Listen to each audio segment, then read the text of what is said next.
রাধে রাধে, শুভ সন্ধ্যা। দেখো বৃদ্ধি হয়ে গেছে, সবাই জল ভরতে চলে গেছে, এখন কিন্তু আমাকে একটা পুজো দিতে হবে। তাই এখানে 5-7 জন এও আছে, সব এওরা আমাকে নিয়ে যাচ্ছে বাড়ির বাইরে মাঠে, সেখানে পুজোটা দিতে হবে। সবিতাদিকে দেখতে পেয়েছো তোমরা, একটা মিল্কেনে জল ছিটিয়ে ছিটিয়ে নিয়ে আসছে, আর আমার মাথায় একটা কুলোতে মানে সমস্ত উপকরণ নিয়ে মাথায় শাড়ির আঁচল দিয়ে ঢেকে আমাকে আসতে হয়েছে।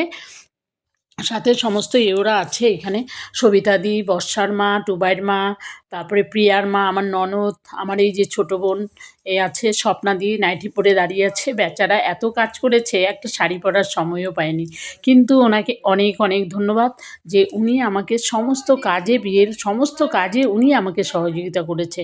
সত্যি ভগবান ওনাকে আমার কাছে একদম আমার দূত হিসেবে পাঠিয়েছে। আর উনি অন্য কেউ না, উনি আমার বড়দি আমি ভাবি, মানে আমার অভিভাবক বলতে পারো। ভীষণ সহযোগিতা করেছে আমাকে, মানে কি বলবো।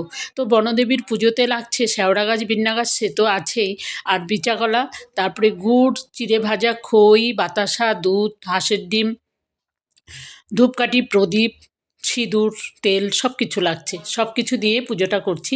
আর 2টো হাঁসের ডিম আমার শাখাতে ভেঙে ভেঙে প্রত্যেকটা প্রসাদী থালাতে দিয়েছি বনদেবীকে। এটা দিয়েই পুজো দিতে হয়। আর হাঁসের ডিমের খোলসেই কিন্তু জলসেবা দেওয়া হচ্ছে। তারপরে কিন্তু চুল দিয়ে বনদেবীর যে শ্যাওড়া গাছটা আছে তাদেরকে মুছিয়ে দিতে হবে।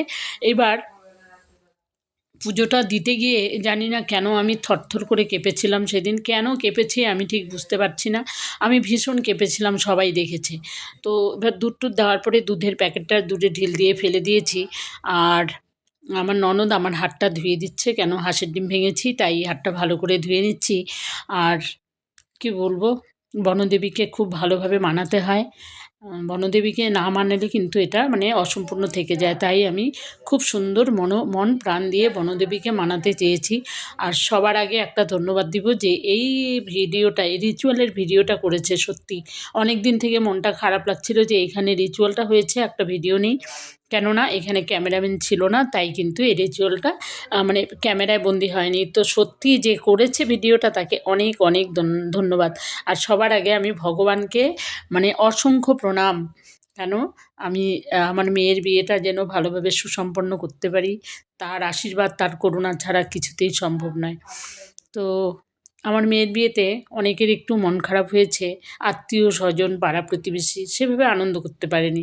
কেননা দিনটা খুবই ছোট ছিল, আর বাজনার ব্যাপার ছিল। কি হয়েছে আমি আরেকটা ভিডিও যখন ভয়েসে দিব তখন তোমাদের অবশ্যই জানাবো। ততক্ষণ তোমরা ভালো থেকো।